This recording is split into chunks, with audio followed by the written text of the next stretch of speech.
Standing at my father's graveside, watching his casket lower into the ground, my stepmother Vivian chose that exact moment to announce to all 47 family members that I wasn't his real daughter. But when Dad's lawyer pulled out a sealed envelope and said, "Sterling left something for this exact scenario," I watched the blood drain from her face. The cemetery was quiet except for the mechanical whir of the lowering device and my Aunt Greta's soft crying. The October air bit through my black dress, but I barely felt it. I was numb from 3 days of accepting condolences. Making arrangements and pretending Vivian's barely concealed satisfaction didn't make me want to scream. "Before we let Sterling rest," Vivian said, stepping forward in her designer black suit that probably cost more than most people's mortgage payments, "there's something everyone needs to know about Brooke." My name on her lips sounded like poison. She'd waited until this exact moment, when Dad couldn't defend me, when I was at my most vulnerable, when our entire family was gathered. The calculation of it made my stomach turn. This girl, she pointed at me like I was evidence in a court case, has been living a lie for 32 years. She's not Sterling's biological daughter. The gasps came in waves. Uncle Theodore, Dad's brother, dropped his prayer book into the mud. My cousin Mallory grabbed my arm. Someone behind me whispered, "Oh my God," but I couldn't move, couldn't breathe, couldn't process what was happening at my father's funeral. "You're lying," I managed to say, but my voice sounded strange and distant, like it belonged to someone else. "Am I?" Vivian pulled out a folder she'd been hiding under her coat. "Sterling's blood type was O negative. Brooke here is AB positive. It's genetically impossible for him to be her father. I have the medical records right here." My stepbrother Dexter, all 6 feet of him in his $1,000 suit, stood beside his mother with a smirk that made me want to throw mud on his polished shoes. "Sorry, sis," he said, dragging out the word like it was a joke. "Guess you're not really family after all. Mom's already talked to lawyers about the will." The ground felt like it was tilting. My father had been dead for exactly 3 days, and they were already trying to erase me from his life. The man who taught me to ride a bike, who walked me down the hallway on my first day of teaching, who called me every Sunday night just to hear about my week, and Vivian was standing here at his grave, telling everyone he wasn't really my father. "How dare you?" my Aunt Greta finally found her voice. "At his funeral, Vivian. Have you no shame?" "I'm just telling the truth," Vivian said, her voice carrying that fake sweetness she'd perfected over 8 years of marriage to my father. "Everyone deserves to know that Sterling's real legacy belongs to his actual blood, to Dexter." That's when Mr. Holbrook cleared his throat. He'd been standing quietly by the large oak tree, holding his briefcase like it contained nuclear codes. Eugene Holbrook had been Dad's lawyer and friend for 20 years. He'd been at my high school graduation, my college graduation, even my first school's parent-teacher night when I was nervous about meeting families. "Mrs. Caldwell," he said, his deep voice cutting through the chaos like a blade, "before you continue this spectacle, perhaps we should discuss what Sterling left in my care." The smug confidence on Vivian's face cracked just slightly. "What are you talking about?" Mr. Holbrook walked forward, every step measured and deliberate. His gray suit was impeccable despite the morning drizzle, his expression carved from stone. Sterling anticipated this might happen. 6 months ago, he came to my office with very specific instructions and a sealed package. "This is ridiculous," Vivian sputtered, but I noticed her fingers tightening on the folder. "He said," Mr. Holbrook continued, now standing directly between Vivian and me, and I quote, "If Vivian tries to claim Brooke isn't my daughter at any point after my death, you are to immediately read this letter and play this recording." The cemetery went so quiet I could hear the distant traffic on Maple Street. 47 members of the Caldwell family stood frozen like statues, waiting to see what would happen next. Even the funeral director, standing respectfully by his hearse, leaned forward slightly. Mr. Holbrook reached into his briefcase and pulled out a large manila envelope with Dad's handwriting on it. "To be opened only under circumstances discussed." Below that, in his careful script, "My daughter, Brooke, is my greatest achievement." My eyes burned with tears I refused to let fall. Even in death, even in this moment of attack, Dad was still protecting me, still calling me his daughter. "This is theatrical nonsense," Vivian said, but her voice had lost its edge. "I have medical records." "As do I," Mr. Holbrook said simply. He also pulled out a small digital recorder. Sterling was nothing if not thorough. He left both written documentation and his own recorded testimony.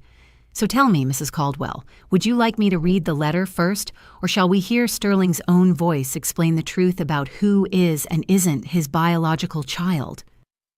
The emphasis he put on those last words made Vivian step back. Dexter's smirk finally disappeared, replaced by confusion. He looked at his mother, then at Mr. Holbrook, then at me. "This is a trick," Vivian said, but her voice was shaking now. "You're bluffing." Mr. Holbrook's expression didn't change. "Sterling knew you'd gathered those medical records, Vivian. He knew about your plans. He knew about quite a lot, actually.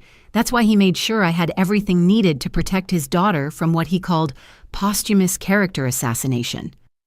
I found my voice stronger now, fueled by the knowledge that Dad had seen this coming. "Read the letter, Mr. Holbrook. Let everyone hear what my father had to say." The lawyer broke the seal on the envelope with formal precision. The sound seemed to echo across the headstones. He pulled out several pages covered in Dad's distinctive handwriting, along with what looked like official documents. "Wait," Vivian said, her face now the color of the gray October sky. "We don't need to do this here. We can discuss this privately." "Oh, but you already made it public," Aunt Greta said, her voice sharp enough to cut glass. "You started this show, Vivian. Let's see how it ends." Mr. Holbrook adjusted his reading glasses, cleared his throat once more, and began to read the words my father had written 6 months ago, when he was still alive, still laughing, still calling me every Sunday night, but somehow knowing this moment would come. "To my beloved daughter Brooke," he began. And I knew, even before hearing another word, that Dad was about to reveal truths that would change everything. My father Sterling wasn't just my dad, he was my anchor. After Mom died when I was 7, he raised me alone for 15 years before Vivian swept into our lives like a tornado in designer heels. I remember the day he taught me to ride a bike in our driveway, his strong hand steadying me while he ran alongside, his work boots hitting the pavement in rhythm with my pedaling. "Brooke, sweetheart, I've got you. I'll never let you fall," he'd said. And even when he finally let go, I knew he was still there, ready to catch me if I needed him. Dad owned 3 successful hardware stores across town, Caldwell and Family Hardware, each one a testament to his belief that good tools and good advice could fix almost anything. Every Saturday morning until I left for college, we'd visit each location together. It was our ritual, as sacred as Sunday church. He'd introduce me to every employee, every regular customer, always the same way. "This is my daughter Brooke. She's going to be a teacher someday." The pride in his voice made me stand taller, made me believe I could become anything I wanted. The stores smelled like sawdust and metal, like possibility and hard work. Dad would let me help with inventory, teaching me to count washers and sort screws, while telling me stories about Grandpa Caldwell, who'd started the first store with nothing but a $1,000 loan and determination. "This will all be yours someday, Brookie," he'd say, using my childhood nickname. "Not just the stores, but the legacy, the reputation, the trust people have in our name." Mom had been gone for 15 years when Vivian appeared.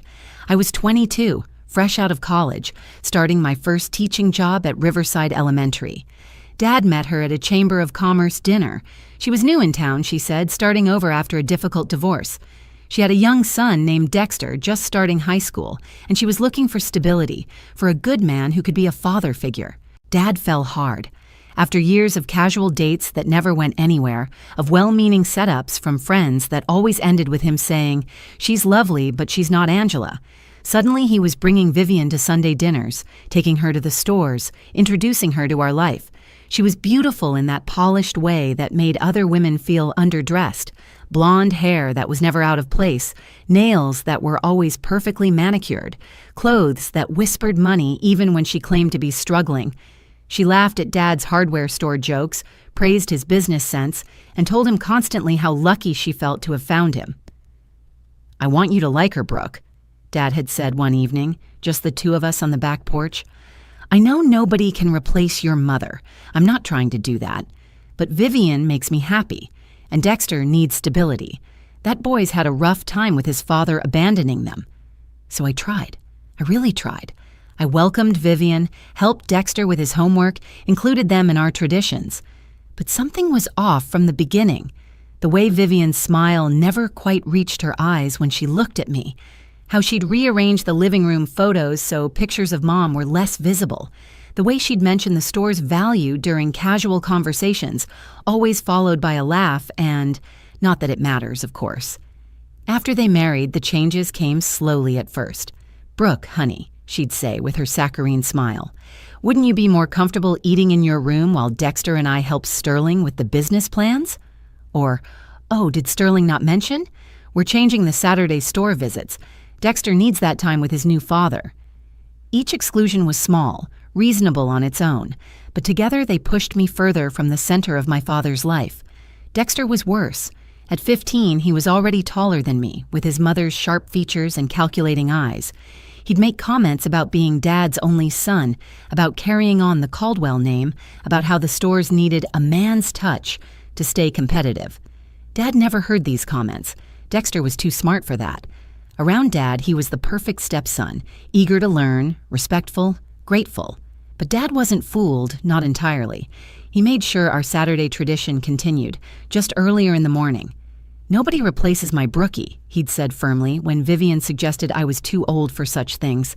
He kept my pictures prominent in his office, kept my childhood room exactly as I'd left it, kept calling me every Sunday night without fail. 3 weeks before his death, Dad called me over for Sunday dinner, just the two of us. Vivian was at her sister's in Nevada, taking Dexter to look at colleges. Dad made his famous pot roast, the one Mom taught him to make when they first married. We ate in comfortable silence for a while before he spoke. "Brooke, there are things I need to tell you," he said, gripping my hand across the table. His fingers were still strong, still stained with oil from the stores, despite Vivian's complaints about his hands. "But not yet. The time isn't right. Just remember, no matter what anyone says after I'm gone, you're my daughter. Blood doesn't make family, love does, and I've loved you since the moment your mother told me she was pregnant." "Dad, you're scaring me. Are you sick?" "No, sweetheart, just getting my affairs in order. A man my age needs to be prepared." He squeezed my hand tighter. "I've made sure you're protected. Mr. Holbrook has everything. Trust him if anything happens. And remember, you're a Caldwell, my daughter, my true heir. Nothing and no one can change that." 4 days later, the massive heart attack took him. Quick, the doctors said. Merciful. He was at his original store, the one Grandpa started, checking inventory early in the morning. They found him sitting at his desk, a photo of Mom and me from my college graduation in his hand. The funeral was beautiful, exactly what Dad would have wanted. His employees formed an honor guard, 6 men from each store, their work shirts pressed and clean under dark jackets. The church overflowed with people whose lives he'd touched, customers he'd helped for decades, little league teams he'd sponsored, families who'd never forgotten his kindness when they couldn't afford repairs. His favorite hymns played softly, Amazing Grace and I'll Fly Away, the ones he'd hummed while organizing bolts and checking inventory. I gave the eulogy, my teacher's voice somehow carrying through the massive church despite my breaking heart. I told them about Saturday mornings at the stores, about Dad teaching me that business wasn't about money but about trust, about how he'd once stayed open until midnight on Christmas Eve because Mrs. Patterson needed a specific wrench to fix her grandson's bike. My voice broke only once when I mentioned how he'd called every employee by name, knew their spouses, their children, their struggles. Sterling Caldwell believed tools could fix things, I'd said, gripping the podium, but his greatest tool was love.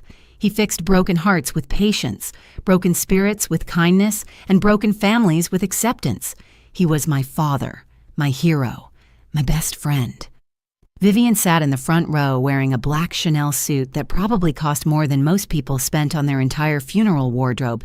Dexter beside her kept checking his phone, barely concealing his boredom. They'd wanted to speak too, but somehow never got around to preparing anything. "Too grief-stricken," Vivian had told the minister, though I'd heard her on the phone that morning discussing property assessments with someone. The graveside service was smaller, family mostly, plus Dad's closest friends and longest employees. The cemetery sat on a hill overlooking the town, where you could see all 3 stores if you knew where to look.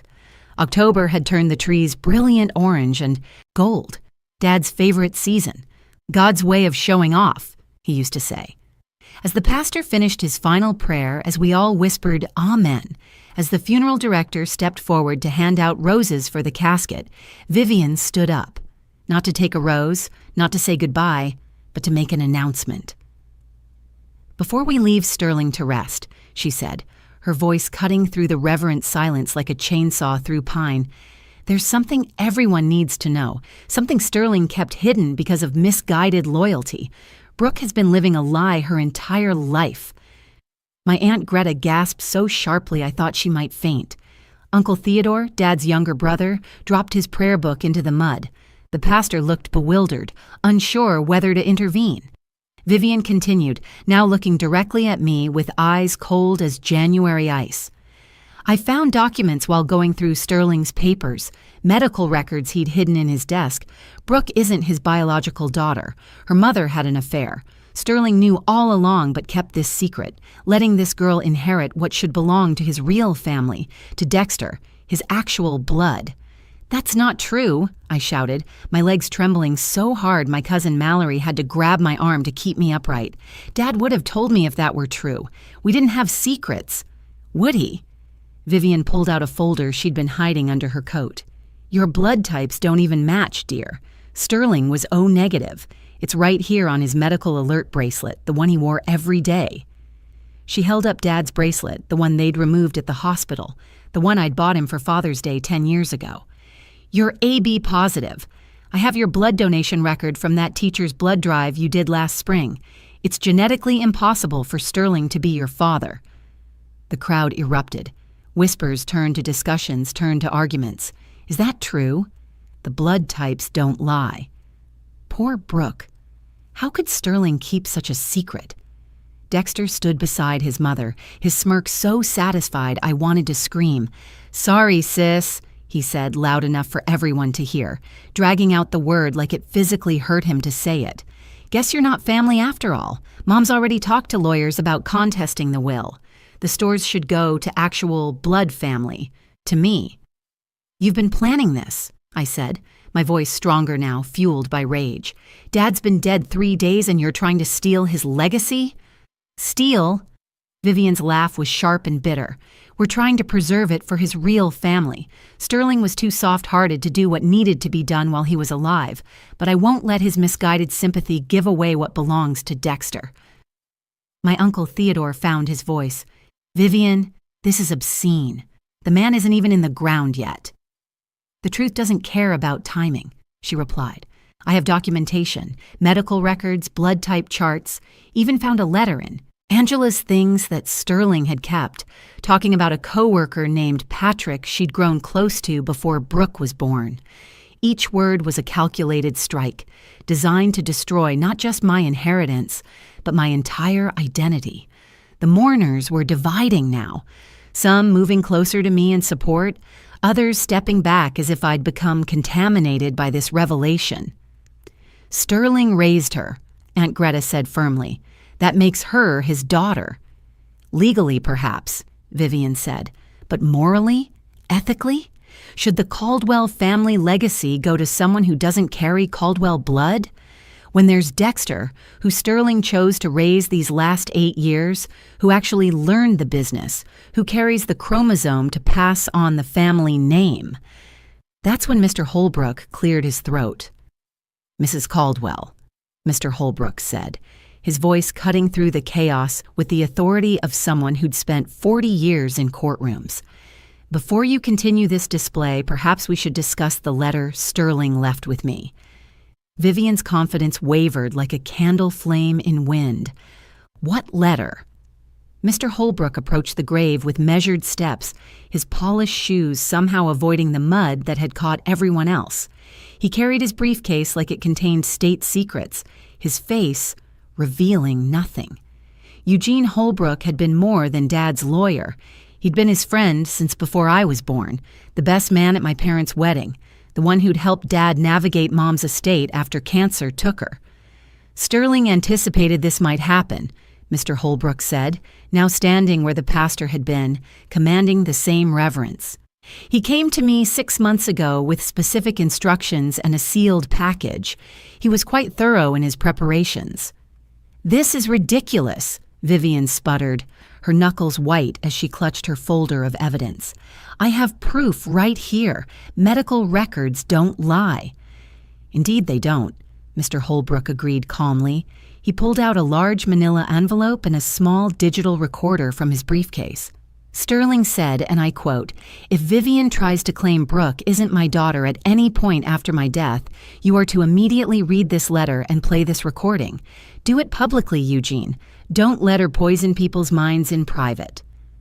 The mourners pressed closer, forming a tight circle around us.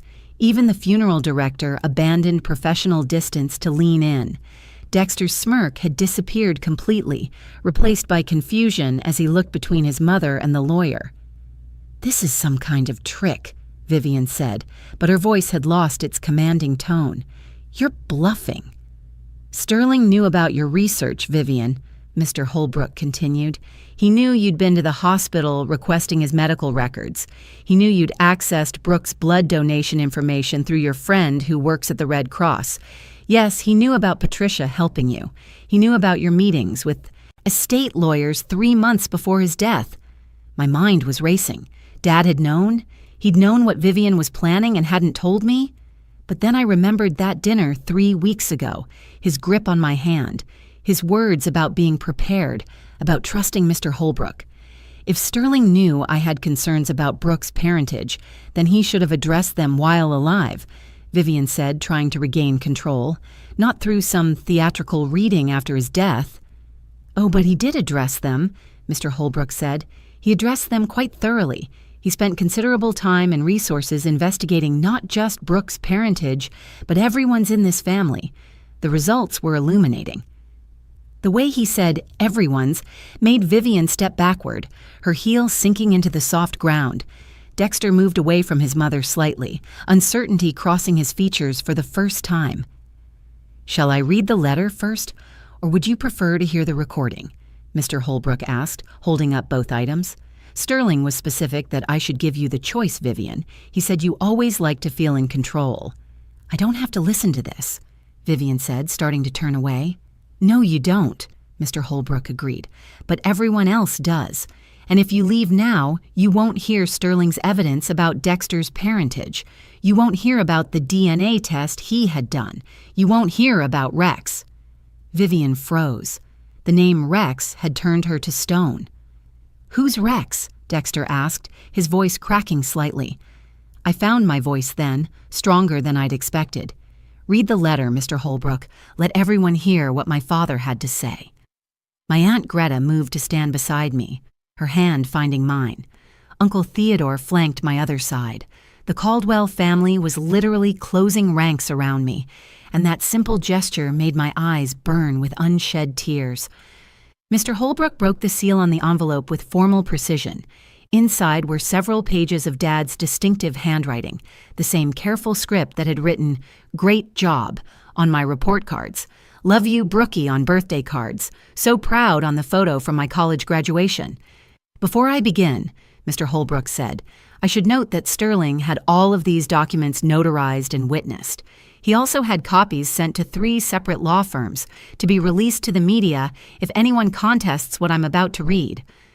Vivian's face had gone from pale to gray. "You can't threaten me." "I'm not threatening anyone," Mr. Holbrook replied mildly. "I'm simply following Sterling's very detailed instructions.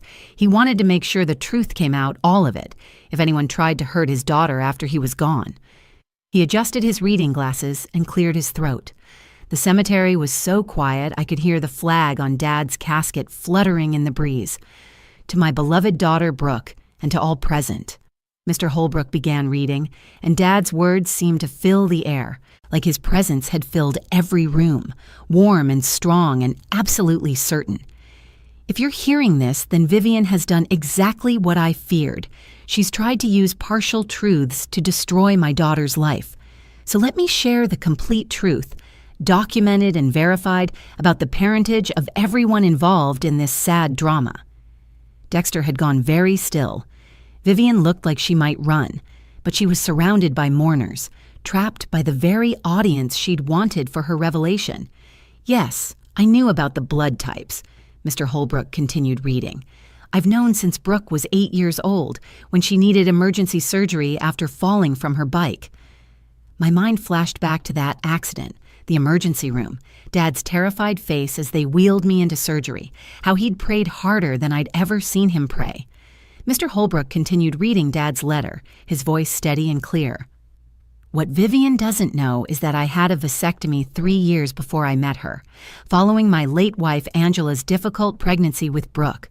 The pregnancy nearly killed Angela, and we decided one child was blessing enough. The vasectomy was reversed when Vivian and I decided to try for children, unsuccessfully as it turned out.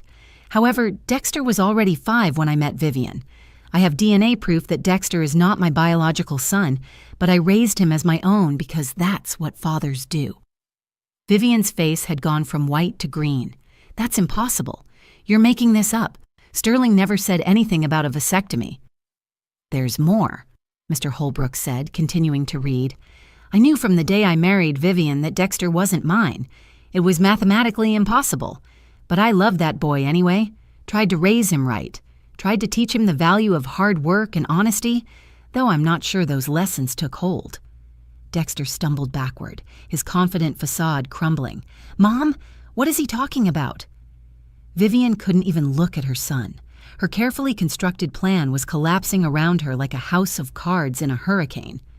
Mr. Holbrook held up the digital recorder. Shall we hear Sterling's own words now? Without waiting for an answer, he pressed play. Dad's voice filled the cemetery, strong and clear despite coming from a small device. It was like he was standing right there with us, protecting me one last time. Hello, everyone. If you're hearing this, then Vivian has tried to hurt my daughter after I'm gone, so let me set the record straight. The recording had that slight echo of his office at the main store, and I could picture him sitting at his desk, surrounded by invoices and family photos, carefully speaking these words. Vivian, I know Dexter isn't mine. I've known since the day you accidentally left your diary open on our bed, writing about Dexter's real father, your personal trainer, Rex, who you were still seeing the first year of our marriage. Yes, I know about the Tuesday afternoon yoga, sessions that were nothing of the sort. I know about the money you sent him monthly, calling it fitness training on our credit card statements. Gasps rippled through the crowd. Dexter's face had gone pale as his mother's designer dress. Mom? Dexter's voice cracked like he was 14 again. Is this true? Dad's recording continued. I have the DNA test right here, conducted 2 years ago when Dexter needed blood work for his college sports physical. The lab was very discreet, very professional. 0% probability of paternity. But I love that boy anyway because love isn't about DNA. I tried to be the father he never had, though Vivian made sure to poison that well every chance she got. Turn it off, Vivian whispered, but her voice had no power left. Now, about Brooke being AB positive while I'm O negative. Yes, that's true. But what you don't know, Vivian, is that Brooke's mother, Angela, was adopted. Her biological father wasn't the man who raised her. When Angela was dying, she told me everything. She'd been adopted as an infant by the Mitchells, who loved her completely and were the only parents she ever knew or wanted. But during her cancer treatment, she needed family medical history. She found her biological father, a professor named David Brennan, who had AB positive blood. My legs nearly gave out. Mom had been adopted? The grandparents I'd loved, who died when I was young, weren't her biological parents. But they were her real parents, the ones who'd raised her, loved her, just like Dad was my real father, regardless of blood. Angela made me promise never to complicate Brooke's life with this information, Dad's voice continued. She said the Mitchells were her parents in every way that mattered, and she wanted Brooke to honor their memory, not get confused with biological relatives who were strangers. But since you're forcing this issue, Vivian, here's the complete truth. Brooke is absolutely my biological daughter. We had a DNA test done when she was 8 during that emergency surgery. I needed to know for medical reasons. 99.98% probability of paternity. Mr. Holbrook pulled out another document, holding it up for everyone to see. Here's the certified DNA test, dated 24 years ago, with Sterling's signature and the hospital's seal. I have the original. Copies have been filed with the court. Dad's voice returned. I'm also leaving a second letter for Brooke alone, explaining why I never told her about her mother's adoption. But Vivian, if you're forcing this issue, know that I've instructed Mr. Holbrook to ensure the will stands as written. Brooke inherits the stores and the main house. You receive the beach condo and your settlement as specified in our prenuptial agreement. Yes, I know you thought you destroyed your copy, but lawyers keep excellent records. Dexter gets his college fund, which I maintained despite knowing the truth, because he's innocent in your deceptions. One more thing. Vivian, the recording you thought you deleted from our home security system, the one where you told Rex on the phone that you'd make sure the biological daughter gets nothing after the old fool dies, I have copies. 3 copies, actually. One with Mr. Holbrook, one in my safety deposit box, and one with the district attorney's office in case anything suspicious happened to me. The silence that followed was absolute. Even the birds had stopped singing. 47 members of the Caldwell family stood frozen, processing what they'd just heard. The funeral director looked like he'd witnessed a murder rather than a burial. I also want everyone to know, Dad's voice concluded, softer now, that I forgive Vivian. I forgive her for the affairs, the lies, the schemes. I stayed married to her because I'd made vows and because I hoped she'd change, hoped she'd learn what real love looked like. But mostly, I stayed for Dexter, who needed a father, even if his mother made sure he never respected me. Brooke, sweetheart, if you're listening to this, know that you were the light of my life from the moment you were born. You are my daughter, my legacy, my greatest achievement. Not the stores, not the business, you. I love you, Brookie. Take care of the family name. It's yours by birth, by love, and by right. The recording ended with a soft click that seemed to echo across the cemetery like thunder. Vivian left before the casket was fully lowered, her designer heels sinking into the grass as she stumbled toward her Mercedes. Dexter stood frozen for a moment, looking lost and younger than his 21 years, before running after his mother. The rest of us watched them go in stunned silence, then turned back to finish saying goodbye to Dad properly, the way he deserved. Within a week, Vivian had moved to her sister's house in Nevada. She didn't even pack properly, just grabbed essentials and fled town like it was burning. The movers came later for her things. I watched from the living room window as they loaded her expensive furniture, her designer clothes, her collection of jewelry that Dad had bought her over the years. Each piece had been given with love, received with calculation. Dexter stayed, though. He called me the night after the funeral, his voice broken and small. "Brooke," he said, and I could hear him crying, really crying, not the fake tears he'd produce when trying to manipulate Dad. I didn't know about any of it. About Rex, about the DNA, about what Mom was planning. I swear I didn't know. I know, I said, because somehow I did. Dexter had been cruel, yes, but he'd been shaped by his mother's poison, fed lies with his breakfast cereal. He was my dad too, wasn't he? Dexter continued, his voice cracking.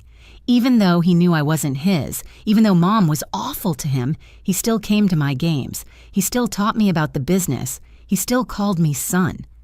Yes, I said, remembering all the times Dad had tried to include Dexter, to teach him, to love him despite the boy's resistance. He was your dad. He chose to be your dad every single day. That's what made him amazing.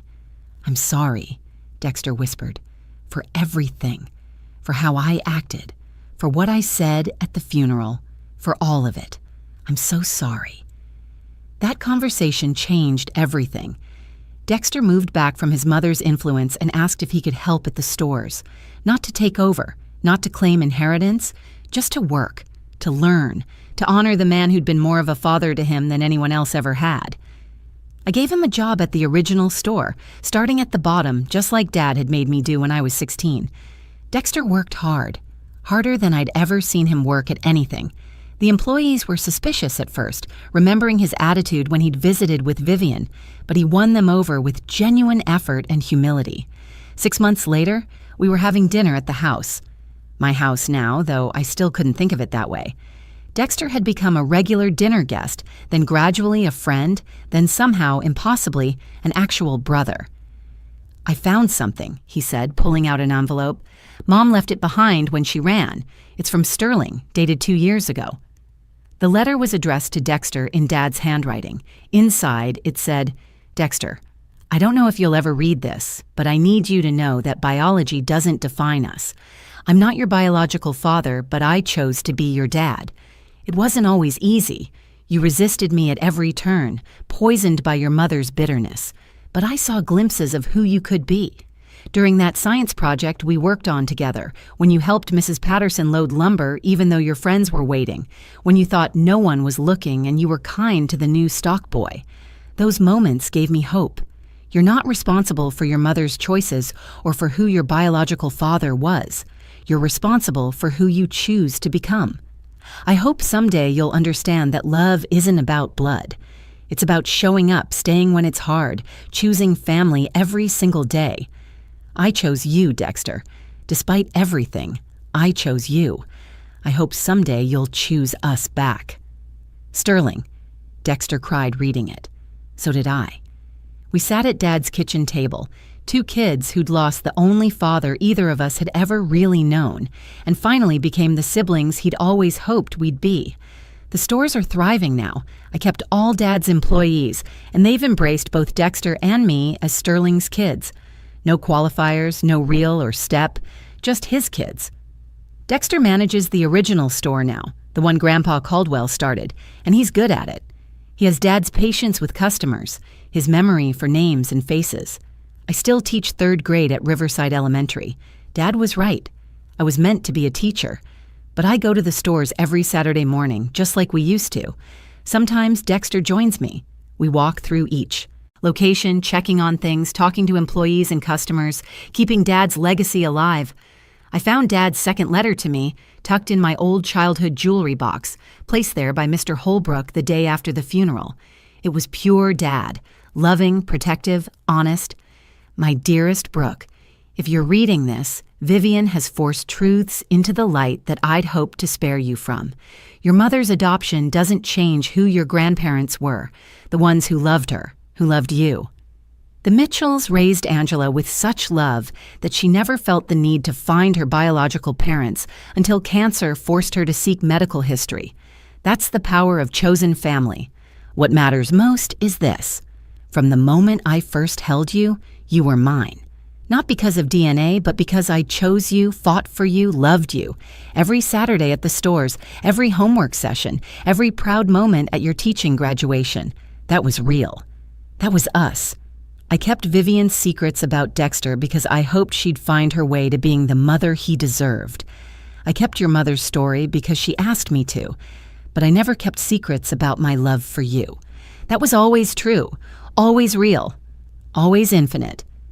Vivian saw dollar signs when she looked at our family. Dexter saw competition. But you, Brookie, you saw what I saw. A legacy of hard work, honesty, and helping neighbors. That's why the stores are yours. Not because of blood, but because you understand what Caldwell really means. Love that boy if you can. He's lost and angry and confused, but there's good in him. I've seen it. Maybe without his mother's poison, he can find it too. Your Dad. Last week marked the first anniversary of Dad's death. Dexter and I visited his grave together. The headstone reads, "Sterling Caldwell, beloved father, love makes family." We placed fresh flowers, yellow roses, his favorite, and stood there in comfortable silence. "He would have loved this," Dexter said quietly. "Us together, no drama." "Yeah," I agreed, "he would have." As we walked back to our cars, Dexter mentioned he'd been seeing a therapist to work through everything. "She says I was emotionally abused," he said, "that Mom used me as a weapon against Sterling. I'm starting to see it now." "Dad saw it then," I replied. "That's why he never gave up on you." "He never gave up on either of us," Dexter corrected. And he was right. Vivian never contested the will. That security recording Dad mentioned must have been particularly damning. We haven't heard from her since she left. though Dexter got a birthday card with no return address and a check he never cashed. Mr. Holbrook still manages the legal affairs for the stores. Last month, he told me Dad had left one more letter to be opened on the 5th anniversary of his death. He said you'd be ready then, Mr. Holbrook explained. Both of you. Because Dad thought of everything. Even in death, he's still protecting us, still teaching us, still showing us that love makes family. Sometimes the most profound love stories aren't romantic. They're between a father and the children he chose to love, regardless of what any DNA test might say. Dad proved that every single day of my life, and even death, couldn't stop him from protecting me one last time. The hardware stores still smell like sawdust and metal, like possibility and hard work. But now they also smell like hope, like second chances, like family that's chosen rather than just born. Dexter and I are building something new from the foundation Dad left us. Not just a business, but a real relationship, the kind Dad always hoped we'd have. That's Dad's true legacy. Not the stores or the money or the property. It's the lesson that family isn't about blood. It's about choosing to love, choosing to stay, choosing to protect each other even when it's hard, especially when it's hard. And somewhere, somehow, I know Dad is watching us, proud that his kids, both of them, finally figured it out. If you enjoyed this story, please like the video and share it with someone who needs to hear that family is about love, not just DNA. Comment below if you've ever experienced a moment when someone chose to be your family, even without blood ties.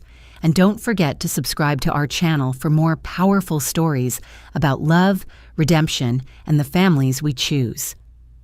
Thank you for listening to my story about my dad, Sterling Caldwell, who proved that the strongest bonds aren't always written in our genes, they're written in our hearts.